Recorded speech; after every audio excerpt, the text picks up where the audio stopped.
Oh, we should do an intro song. We lost him. We should do the one that says, "You don't have to spend time for that great letter." All right. All right. What's the video? Oh, reacting to girl doesn't know that her Tinder date is a man Okay. or a killer. December 1st, 2018. CCTV records 22-year-old Grace and her Tinder date, Jesse, getting ready to leave a bar. Okay, real quick. Two things. If that is the type of person that you're going on with that looks like that, it's a serial killer. This And guy. two, if his name is Jesse. Actually, make it three. Jesse. If their hair is cut like that, you got three. You want to see his celebrity lookalike? Who is it? He's got an underbite of the ages, though. Huh? I say he's got an underbite of the ages, though. Then I do it down the way again. Don't you think? Borderline embarrassing. Actually, can you look up 90 Day Fiance? That's his twin. Which one? The guy on the one we watched? Look up 90 Day Fiance male. Like the males that have been on it. It's not Gino. It's dang, what's his name? That dude. Yep, right there. The dude from Bugs Life. Yeah, this guy's a creep and a half, isn't he? He looks like, never mind. What does he look like? A praying mantis? I think he looks like when you pinch it off. They had just met a few hours ago, but already they're about to head back to his place. From the outside, everything seemed to be going perfectly well. He's letting her walk on the side by the road. Soon after, they could be seen heading to a nearby hotel and up to Jesse's hotel room shortly after. Nobody could have expected that this was the last time Grace would ever be seen alive. The next day happened to be her birthday, and nobody was able to reach her all day, and the same was true even days after. It was like she disappeared off the face of the earth. If he's gonna get caught, I'm assuming since this video is existing, if he would have done it just not the day before her birthday, he would have had a higher chance of getting away, I would assume, because his family wouldn't have assumed it, or her family wouldn't have assumed anything. You know? Crazy. Yeah. Oh, here. I feel like this is a good idea. Or this is a good time to make this point. Don't date people off of Tinder. Yeah, no kidding. Like, okay, I'm not gonna say well, there that. you go. Never mind. She deserved it. You see that right there? She's British. Oh, I didn't know it was British. Yeah, she deserved it. Never mind. It's crazy. No, I don't know. I feel like dating apps are kind of weird. Unless you're 40 years old, then I feel like you should just find somebody in person. I'm gonna say this real quick because or out of a bar. If you meet someone in a bar, no. At Kendall Wilson. So let me say this real quick. If you use a dating app at like our age, because I don't want to give her any attention because she deserves none. But my ex Kennedy, she uses dating apps and she tried to justify it like it was a normal thing to use a dating app when you're 19 or 20. It's like, that's weird. That's weird. I don't know why you're acting like that. If that's like your last resort, sure. But like, I don't know. Yeah, exactly. And shout out my girl I'm about to go out with, Sydney. Friends and family. Sydney Combs. They quickly reported her missing, but to no avail. Meanwhile, Jesse was recorded on CCTV out and about, going up and down the elevator, carrying cleaning supplies, and what appeared to be a suitcase. A suitcase with contents that would shock everyone to the core. And what's even worse, the killer had another date lined up. And if the cops don't intervene and arrest him quickly, this girl, as well as countless others, could fall victim to this very same man. If that was the person's profile picture, you bet your bottom dollar I'm not meeting that person. Yeah, no kidding. That's a setup. Could fall victim to this very same man.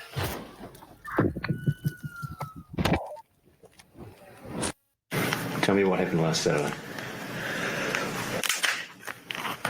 From the beginning. At 5:37 p.m. on December 1st, 2018, Grace, who just finished a backpacking journey from England to New Zealand, leaves her hostel to meet Jesse. Meanwhile, Jesse is having pre-date drinks at a local bar, downing Jeez. several beers Yeah. before the date begins. He's got a collection he's working on. See that? Jeez, dude. In fact, as he leaves the Heart attack? bar, you can still see Huh? Said, what's he working on? Heart attack? Yeah. Damn. at least 4 empty bottles sitting on the table. They meet in a popular spot where there's plenty of people, making Grace feel safe while she meets her date for the first time. But this will be a false sense of security, as Jesse has no plans to try anything untoward in the IHOP. Huh? Said, meet me in the bathroom at IHOP. Okay. public. He's going to wait until they're alone. It's like, why wouldn't you Suspecting meet somewhere in nothing, public? Grace accompanies Jesse to a bar where they drink together for over an hour before they head for a Mexican bar at 7:15 for more drinks, and yet another bar named Bluestone Room around 8:30 p.m. This will be where Jesse tries his luck and sees if he can get a little closer to Grace. At 8:54, they share their first kiss. This is when Jesse takes a trip to the bathroom and where Grace sends her very last message to anyone, telling her friends that it's going amazingly well and that she just clicks with him so well. That's crazy. She's probably excited to spend the night with a man that Okay. she genuinely Now that kind of kissing on the first date is crazy. Don't you agree? Like arm around the head. Borderline headlock Yeah. position. Jeez. likes. Friggin' I tongue hope punch in I'm the that happy. uvula. Hope I'm that happy someday. She could have had no idea that instead, he was about to end her life in one of the most horrific ways possible. He has no motivation to. Like no reason to kill her. It just feels Yeah, like what? The next morning, Grace's phone starts to receive a ton of messages. It's her Birthday, birthday, girlie. and there are plenty of friends who want to send her their best wishes. Each and every one of these messages goes unanswered. The first sign that something is wrong is at 8 a.m., when Jesse enters the very same elevator, this time on his own, throwing the camera a suspicious glance. If you think he's just getting the birthday girl a morning coffee, then think again. During that night, Jesse killed Grace by strangulation, and now he's going to try and do everything he can to cover up his crime, and he needs to do it quickly, because he's already got another potential victim lined up. By 8:07 a.m., Jesse is in town and about to start the most eerie shopping trip possible. He starts at the warehouse on Elliott Street, where he buys a suitcase that he plans to hide Grace's body in. He checks out the width and depth of the suitcase to make sure it'll fit her, so he can dispose of her body before anyone can catch him. Then 25 minutes later, he makes his way to another store, where he buys a number of cleaning products that will be used to clean up the murder scene. Then he returns to his apartment for a number of If he just strangled her, what is there to clean up? I don't even know. That's gross. hours, reappearing at 10:42 a.m. before he jumps in a taxi and Apex Car Rental where he rents a car. But it's what he does next that's truly shocking and puts pressure on the cops to discover and solve his murder as quickly as possible. As Grace's body lies in the apartment, Jesse goes on a date with another girl he'd met on Tinder. Given that he has all the equipment ready to hide one body, it's speculated that he planned this to be his second victim of the day. As he arrives at the bar, Jesse is wearing exactly the same clothing that he wore the night before, possibly gross. the same clothes that he wore when he killed Grace. That makes sense. We're not sure whether Kempson was as pushy and What I missed? Sorry, Josh Boy's calling me. Yeah, he wore the same clothes for the date before, and then the next night, and I said Oh, that nice. makes sense. There you Checks go. out. Well, I mean, that way everyone can identify him easier. It's a good idea. And he went to like several different stores. He's like, let me put my information in here, and here, and here. Exactly. Camera. Bob. his initial messages to this girl, but what we do know is that the conversation he struck up with her during the date not only brought up some major red flags, it downright terrified her. Allegedly, he wanted to talk to her about where to hide a dead body from the police. Right away, the date is over, and this girl's instincts may have just saved her life. It's hard to imagine the horror that she would have felt when she learned the truth about the man she just walked away from, certain that he likely had the same fate lined up for her as he did with Grace. That's crazy. At 8:56 p.m., we can see Jesse carrying a piece of equipment back to his apartment. More precisely, it's a carpet cleaner, and he's going to try and use that carpet cleaner to try and remove any trace of Grace's presence at his apartment. He's even got 2 bottles of cleaner in his hand, making sure he's got enough to get the job done. 30 minutes later, and we're greeted with the product of all his hard work. He's about to try and hide the body. He reappears in the elevator with a trolley carrying several luggage bags, one of which is the suitcase that he'd bought earlier that morning. It's way too heavy to carry, as inside is Grace's dead body. Of course, he can't walk through the streets with this amount of baggage, which is exactly why he hired the rental car. Minutes later, he's loading the rental car with all of the baggage, ready to make the next move in his attempt to cover up this murder, hiding the body in a place he thinks no one will find it. The next morning at 7 a.m., Jesse buys a shovel and heads back to his apartment, where he collects some clothing to take to the dry cleaners, destroying more potential tell evidence you of his what. crime. If I work at like a hardware store and a dude looking like that comes in and buys a shovel, I'm instantly thinking he's trying to bury a body. Yeah, no That's my kidding. instant. I'm like, you look like a thumb, and you look like you're not. Whatever. I don't know. But he's not done Dude's there, creepy. as he stops off at a random trash can, tossing a large trash bag inside. Then Jesse takes his rental car for a deep clean, paying particular attention to the rear of the vehicle, where he had stashed the suitcase containing Grace's body. And with that, his work was done. For the next 2 days, Grace's family and friends go through turmoil. Nobody has heard from her, she hasn't posted on any social media, and she isn't answering either of her 2 phones. Her family report her missing to Auckland police on December 5th. Grace's father, David, even flies to Auckland and makes a heartfelt appeal for his daughter's safe return. Grace has been missing for several days, and as a family, we've been extremely concerned for her welfare. If anybody who has seen, spoken to, or come into contact with Grace, come forward and contact the investigation team. With so much media coverage at the time, Jesse likely saw her father's appeal, and yet the family's pleas went unanswered. But Auckland police are about to use various methods to track Grace's last movements and find their main suspect in her disappearance. They're able to find out. It looks like the guy from what's it called? Jimmy Neutron. Sheen. You know what I'm talking about?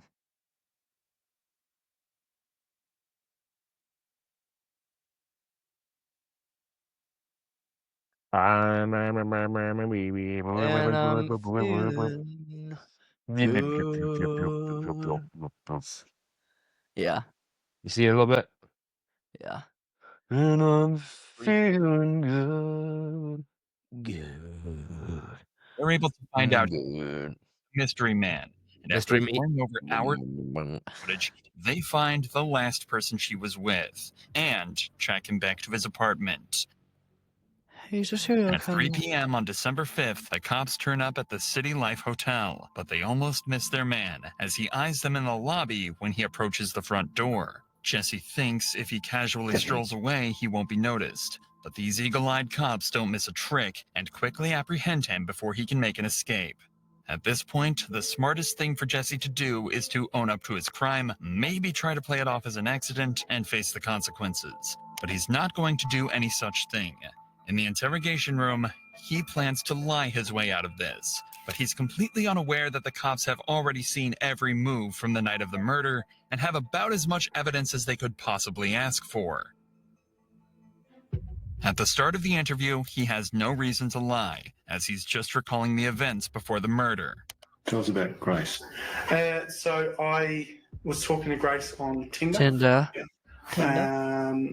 We'd matched on Friday. I saw that we'd matched the next day on Saturday. And I killed her for no And reason. then we met at Sky City.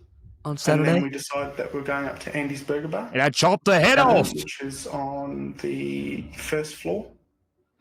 Not long into this interview, Jesse becomes entangled in his first lie, as he claims Grace was the one pushing for a date, when we already know he was the one trying hard to meet Grace in their initial messages. Who told you to go to that particular burger place? Me, because I didn't initially know that she was real. What do you mean? Well, there's a lot of, so have you heard of catfish? No. So catfishing is where someone uses your profile or uses your photos and pretends to be you and then meets and you're a completely different person. And then strangles you. And it's on Tinder, it's all about the way you look. And so if they use more endearing photos, you're more likely to swipe for them. Okay. Yeah. What does that have How to do does, with how you does picking meeting in that? a public place sort of protect you Yeah. from meeting someone who's not as good looking as... Well, there's security there. So if she wasn't who she said she was, Yeah. at least in my mind, I'd feel safe. When Jesse is confronted with evidence from surveillance cameras, he continues Why is that to something lie. he has to add if he has You're no- I don't know. And you're Yeah. also reaching around way too far on the neck when you're walking. You see that? Yeah. His hand was, if that's her head, he's like, Yeah. digging a hole for himself that he's going to struggle to escape from. No.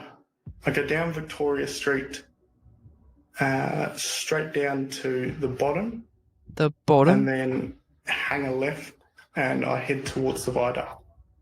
You go to the viaduct a bit? Yeah. Yeah. Yep. You've kind of walked in a bit of a funny direction if you were planning to go to the viaduct. What's the direction I normally go?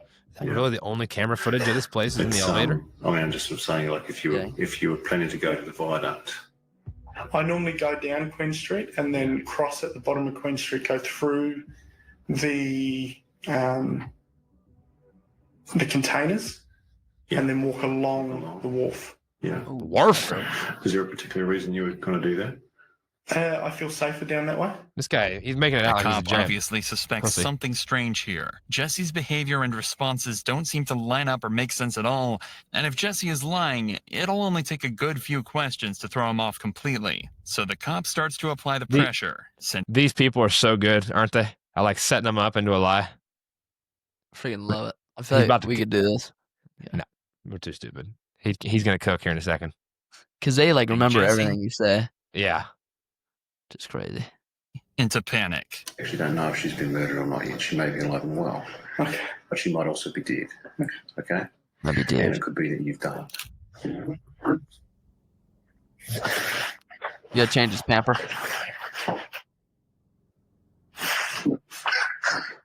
Why am I in a vest? Am I being arrested for something I didn't do? You haven't been arrested. Oh. No. Oh. Yeah, he's landing on thick, isn't he? He's not being arrested just yet, but Auckland police are convinced Jesse is either behind Grace's disappearance or is at least involved. And the more they investigate this case, the more evidence they find to suggest Jesse is the one responsible. It's not just the surveillance footage that helps solve this case. Remember the new suitcase and cleaning products Jesse bought the morning after? Well, believe it or not, they were all bought on Grace's credit card, as well as an extra night's Wow. stay at the City Life Hotel. In fact, it's very possible he paid for his second date on Grace's credit card. An extra Wow. day at the hotel should give Jesse time to clean up the mess. Yeah, no But one it's will ever going to know. take more than a carpet cleaner to get rid of the evidence. When police search his apartment, they find traces of Grace's blood. The credit card payments, the witness testimony, cell phone locations placing Grace and Jesse together, and the staggering detail found in the surveillance footage backed their suspect into a corner, and in his second interview on December 7th, they left Jesse no choice but to confess. A confession that would soon lead into one of the most interesting but troubling defenses ever used in court. Started talking to me about 50 Shades of Grey, which is a sex fantasy movie that's out. What is he talking started about? Having sex. At first, it was just normal. It was very placid, and then she asked me if we could get into bondage. And then all I remember is falling asleep in the shower. I need to stop. I need to go. Would you like some fresh air? Yeah, please. I was in shock and I didn't know what to do. I went downstairs and I was just, I don't know, I was all over the place. I didn't believe what had happened. I was just terrified and scared. I thought that she had gone. I thought she had left. Pathologist, specialist doctor will perform a post-mortem. Yeah. They're very skilled at establishing people's causes of death. Do you understand that? That's also crazy how they can tell how someone died. I know, right?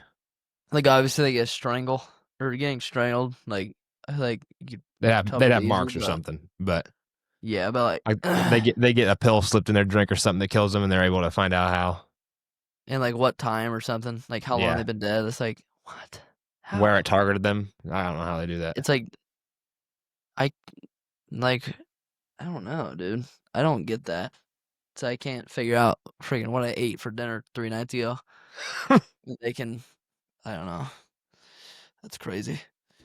And bought a suitcase. For all my luggage. I went back and I was just in shock because it just didn't seem right. I left to go and get cleaning products. So I messaged a friend and said I'll meet you at Revelry. After finishing drinks with her, I got back to city life. And the whole time I just kept saying, I'm sorry. Crocodile tears. I went downstairs and I grabbed the porter thing and I put the suitcase on top of the porter thing. I drove the hire car into Wilson's car park and parked it. I woke up the next day at about 5 a.m. and drove the car out to Commute at first. I picked up a shovel from ITM at Coombe. I ended up driving towards the Waitakaries.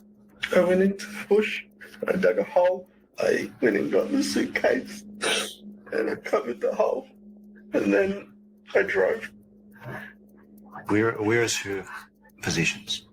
I threw them in the rubbish. Whereabouts? Albert Park, rubbish. Right. So what items of her property have been disposed of in Albert Park? Her body. Everything. All of her. Okay, sorry. I stopped paying attention for a second. Did he admit he killed her just now? Yeah, and he's acting like because he said they were going at it, and she asked if they could start doing like bondage, and he said he started getting nervous. I'm kidding. He said that he like fell asleep in the shower or something, and then he woke up and she was dead. Like he didn't like know what happened, and he was like sorry. Clothing. Everything that was in the room. He's Whereabouts confessing it, but he's did you like he find didn't know how it happened, or he didn't mean to, or something. Gotcha. Car. The outside of the car. I think it was in Henderson. I don't know West very well. Okay. And what did you use to clean the car? Water blaster thing from a car cleaning place. Did she have any injuries? Not that I can remember. I was just panicking. Did you inflict any injuries on her that caused her to die? No. Did you kill Grace Mullane? Okay. And you're under arrest for the murder of Grace Mullane on or about the 2nd of December. You understand? Yep. Did you intend to cause her death? No. Are you ready to take us to where she is? The media called it the 50 Shades of Grey defense. The idea is that someone may consent to being harmed during intimacy knowing the dangers involved. If they made no indication to stop, then it would be seen as an accident. and the person responsible shouldn't face a murder charge. But this defense has always been seen as more of a scapegoat, used by lawyers to try and get their defendant off with a lighter sentence, which in this case would be manslaughter. This doesn't change what happened after Grace's death, and the disturbing She didn't look. She's kind of pretty, like especially compared to him. So that didn't make any sense. He should That's have crazy. capitalized on it. series of events uncovered during the investigation. From December 1st, the day before the date, all the way to December 7th, cops found Google searches made by Jesse looking for a place to hide the body. He'd also taken photos of Grace's body before and after he packed her into the suitcase. They found Grace's body on December 9th, 2018 in the Waitakere Ranges just outside of Auckland. It was determined that she was strangled and had bruises on her arms and chest consistent with being pinned down. In New Zealand, there is no such thing as first-degree or second-degree murder. All charges are treated the same, carrying a life sentence. Okay. That meant there was no investigation into the premeditation. All that mattered was if Jesse killed her or not. It was that simple. Jesse maintained his innocence, but was eventually found guilty. Okay. And on February 21st, 2020, he was sentenced to life in prison with a minimum non-parole period of 17 years. After his trial, 2 more women came forward and claimed Jesse had sexually assaulted them after they met him on Tinder. He was found guilty on those charges as well, adding another 11 years to life added to his sentence. So he got That looks got in like trouble? Kenzo Walter, though. he got in trouble and they gave him a fresh lineup. That's the best he's looked in this video right here. What a That's freak. crazy. It's gross. Only the best. It's gross. What a gross human. Yeah, no kidding. All right. Thanks for watching The Life of Kenzer Welcher with us, guys. And It's crazy. Resume. okay.